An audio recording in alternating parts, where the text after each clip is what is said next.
we are pleased to be joined in studio by Texas Rangers pitcher Jack Leiter. Let's go, baby. Jack, how you doing, man? Oh, Jack. I'm good. Thank you for having me. Your start yesterday, your 6 no-hit innings, you take it into the 7th. You were fantastic against the Astros. When did you start feeling that, hey, I'm feeling pretty good. I might have a chance for a pretty special outing today? I think it kind of starts early. You get one time through the order, there's no hits. You kind of recognize it. It's not like I'm going to throw a no-hitter, but it's they haven't gotten any hits. Yeah. That's always a positive. And it was, things were going well, trusting Jonah behind the plate, trusting the game plan, and trusting the defense behind me, and just attacking. And it started to feel a little bit special when, you're missing middle, they're hitting it hard right at guys, and kind of the luck is on your side early on. And obviously, it ran out a little bit at the end of the outing, but it was a fun one. Guys, he's obviously very familiar with us here at the network, familiar with the building and the campus. We've got some images here of kind of you through the years, right behind you. This is, you and Gary Sheffield and Derek Jeter. And, there's your pops. Boy, you look a lot like your dad. Jeez. That's at Old Yankee Stadium. Hey, wow. What was it like to spend time in big league clubhouses as a kid? Yeah, it was. It was awesome. There's funny stories of, me being scared of the guys as a. This is you here at the network. There it is. Yeah. I was just saying I haven't been in this studio. That's probably close to the last time I've been here. So it's cool to be back. Jack, so this game is about making adjustments, in second year in the league now. It looks like over the last couple of outings that you figured out something. Talk to us about those little adjustments that you made so far. Yeah, it's like you said, it's learning. It's the whole cliche of win or learn, but it really is true, especially early in the career. You take the losses, and instead of being super hard on yourself, it's trying to learn and continue to get better, and even from the wins. So that's all I've been trying to do. We have some great veterans in our clubhouse, obviously some legendary coaches on our staff. So there's a ton of people to learn from, and that's all I've been trying to do is soak it up and continue to get better. Where did you come from? Because I do this skybox with your dad, and he manhandles me and manhandles me. You are so stoic and so locked in. Take me through I want to know the whole evolution. I have a 15-year-old son. I just had travel ball practice. Tell the world, this was a slow burn up into Vanderbilt, and then boom. And then you had some, like Albert was saying, you had some growing pains, and now you start. But you never waver mentally. Mm-hmm.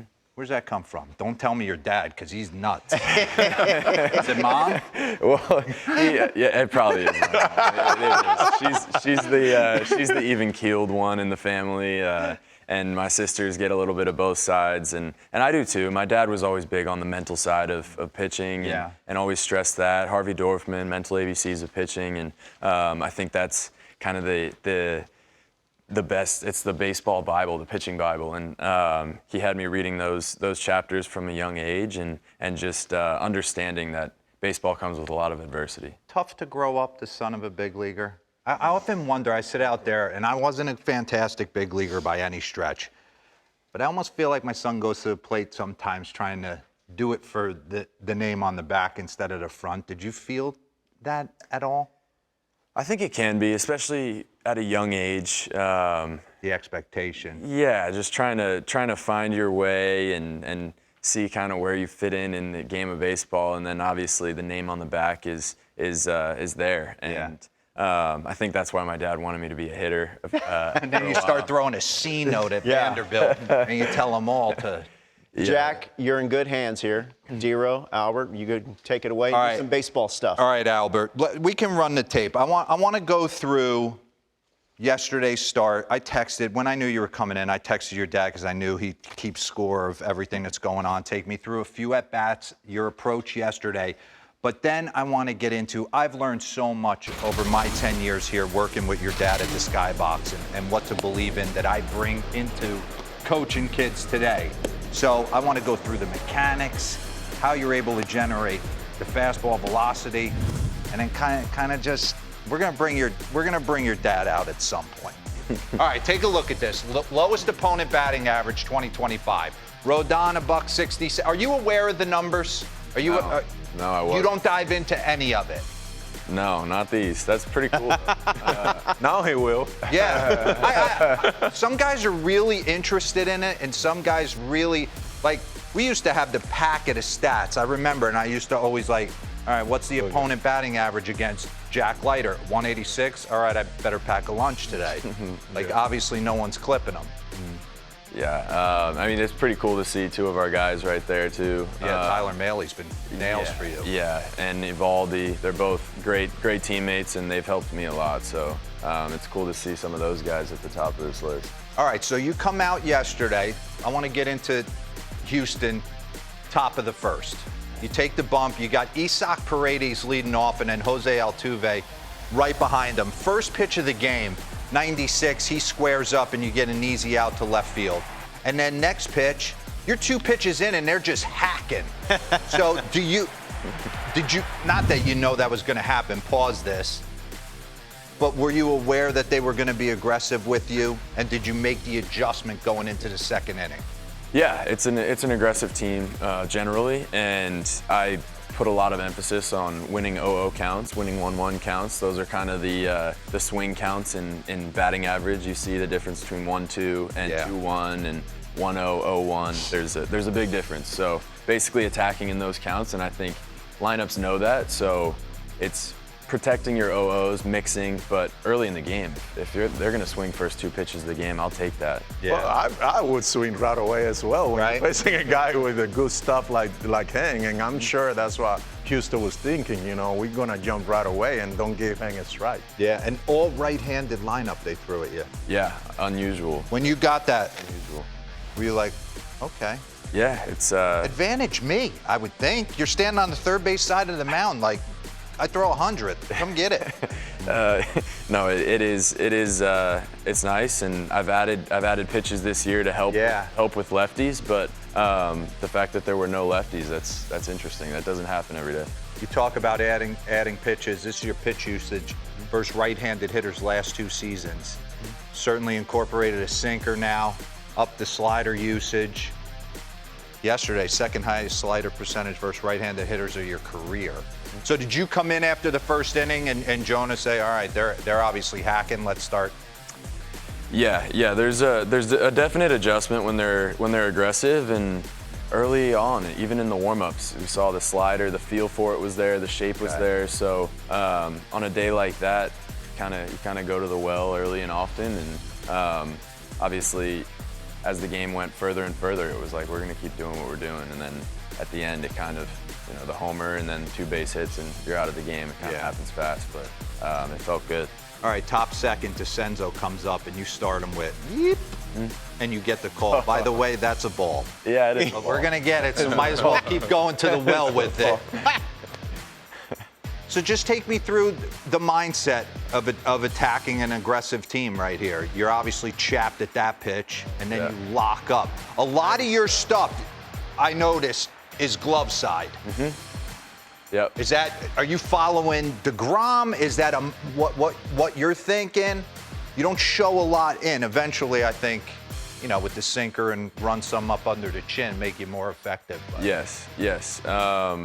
Definitely trying to run more in this year with the 2-seam fastball being the addition. But in terms of yesterday, watching 3 good pitchers on our staff kind of attack them the 3 nights before, and a lot of it was on fastballs away. It kind of just showed what their lineup's approach is. A lot of them looking for something inner half. So again, we kind of just went with the game plan and stuck with it as we went. But there were times that we should have gone in, I think, a few more than I did. How do you, and I'm not trying to get you in trouble here, how do you stay so stoic when the umpire is he's missing? He had a rough one. It happens. Pause this. It's a give and take. It's like the bloop single. For every bloop single, there's a line out somewhere in the season. It evens out, and you just showed the pitch that was definitely a ball. It kind of went my way there, and sometimes it goes your way, sometimes it doesn't. And Jonah makes the pitches look really good, so I can never tell if it's actually a strike or not, because they all look like strikes the way he catches them to me. All right, do we have any boards on his fastball velo, Nays? Because at the end of the day, Jack, what jumps off the page to me is your heater. I mean, this is highest average perceived fastball velocity 2025. I mean, you are 4/10 of a click behind Skeens. Hunter Green. I mean, when did this? Talk to me. Yeah. Talk to me. Starting pitchers to rank in 85th percentile or higher in fastball velocity and extension in 2025. I mean, obviously you got tree trunks for quads, you got great mechanics, but this has been a slow burn. You weren't a guy who was throwing. What were you throwing in high school? It was a slow progression, you know, low 80s freshman year, mid to upper 80s sophomore year, touched some low 90s junior year, and then ran it up to the upper 90s senior year. Game on. But, yeah. Were you doing anything different, or did you change your workouts? Was there a mechanical adjustment to get you from 88 to 97? I mean, it was always working with my dad in the backyard and working on streamlining my mechanics, becoming more efficient, becoming more online, and then also the work you do in the weight room, just continue to get stronger, lower half. My dad was always kind of he emphasized lower half strength, upper half mobility, flexibility, not necessarily bench pressing the house, but you can kind of load up the squat rack.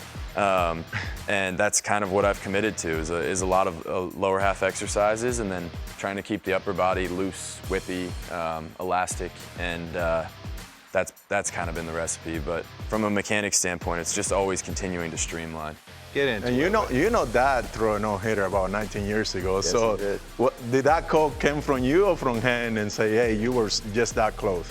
Yeah, I mean, it's obviously a cool thing that every pitcher hopes to do at some point in their career. He did it with the Marlins, and you know, I did it in college, but obviously that's not the same. And it started to feel special the other day, but you know, it wasn't meant to be yesterday.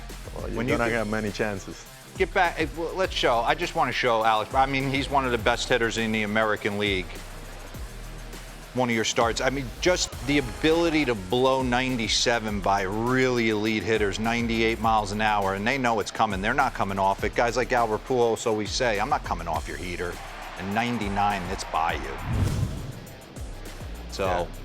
I mean, I think at the end of the day, it's that. It's not just 99, dude, but with that jump too, you know, cuts and jump, and now you got a going little- two seamer. And you got a little, I see it. You got a little bit of this when when you blow it by him. I mean, Pitch with a little confidence. there's, Run this back. should. Al, get out. Al, you're coming out here, right? Get out here. Come on. We're going to get into the mechanics Just of everything. keep doing what you're doing. Don't caught him. listen. All right. Because you don't see many guys going over the head. Let's go. 100 war. I know. One of the best ever. I'm driving over with Caitlin and Lori. I was like, look up Albert Pujols. He's a Hall of Famer. He'd be. I say he's probably got about a 75 war. He's got 100 war. All right. Let's go. So Jackson, get into the give mechanics him a little here. something. Like, all right, a couple years ago, he was a little too early with respect to glove Yeah, what side does that pulls. mean? Well, I'm sorry. My back is to you guys. Yeah, let's Hello. go. So I was a stickler, as you know, coming in here, always talking about the number one red flag for Tommy John is being late at foot contact. Because when you land, you better be ready to throw. A lot of these guys that aren't ready to throw, the onus comes on their elbow. So as a little guy, you got Brooks and, you know, the little kids. I used to do drills with him, and I hate to do this with Jack, take over, baby. But like, try to get your arm out sooner so that your chest and body pulls your arm along for the ride. So that was the thing early on when he was like 10. What happened was he got bigger and stronger and he got earlier. So what happens when you're early? start to yank, start to miss glove side. So which is what still did a you problem. do with Jordan Teague's pitching coordinator, who's now the bullpen coach, a couple years ago when you had to make an adjustment? It was great. Yeah, What'd you do? it was an everyday process of. Go ahead, show you know, us. a lot of medicine This is the ball fun drills. part of this. A lot of Lucas it. the director, by the way? 15-year-old at home right now, Hey, Jack. is Lucas the director? Yeah. All right. Just all He's you have had to do is say 8 stop cups and of go. espresso, by the way. He's jacked up. Let's go. Go, Jack. Get- Come get on, on let's there. elevate this energy now. All right, Come on. all right. So yeah, there were a lot of exercises. There was a PVC pipe, kind of focusing on keeping the shoulders square when I come set, and then you go down the mound and getting them closed. Just- just Like to get behind later. you? Yeah, right on the shoulders, and basically thinking tall posture and then down the mound. Instead of flying open, if you start kind of open, you get down the mound and you have to close. Because if you start more open, you're not gonna throw being open the whole time. I was always thinking to stay closed, start closed sooner. Okay. But that was kind of causing the swing, to swing open and be open early and cause the arm side or They the were glove talking side. about that with DeGrom start the other day against the Astros. Yes. Like he thought he was falling off towards first base side, and when he's streamlined, he's unhittable. Yeah. Same concept. DeGrom talks about getting online, staying closed, and yeah, when he does it, it clicks on a different level. He's an alien. But So what else? What other drills? You got kids out there. How do you get to be later on time? Because that essentially that's what you were working with. yeah, no, it's I mean there's so many. There's just a plain catch drill, kind of starting facing the target you're throwing to, and then stepping back into it, and your hips are already going to be open. So by stepping back, your hips are open and your torso gets closed, and then you finish over your front side. I mean, there's a million exercises you could do, but the bottom line is instead of getting swingy around, I'm trying to be up, down, north, south with my throw. But it's all that while understanding that the power in my throw comes from the lower half being rotational. So it's almost two different throws. The lower half is generating the power rotationally, the upper half north-south throw. You can't carry it into a rotational upper half from it. With perfect mechanics like you have, do you deal with arm soreness? I mean, Because I used to watch Normal. Tim Lincecum, who knew, right? He was and I'd watch this guy after he threw 120 pitches out in the outfield, just like, whoa. I'm like, how are you throwing? yeah. How's your arm? I don't killing understand how you? your arm's not killing you, but Yeah, I mean, some guys like to take days off right after. I usually like to just move the arm light and get almost for a recovery throw, a range of motion type deal. But yeah, normal soreness. A lot of the soreness comes from the legs, honestly. So that's how I know I'm kind of using the lower half.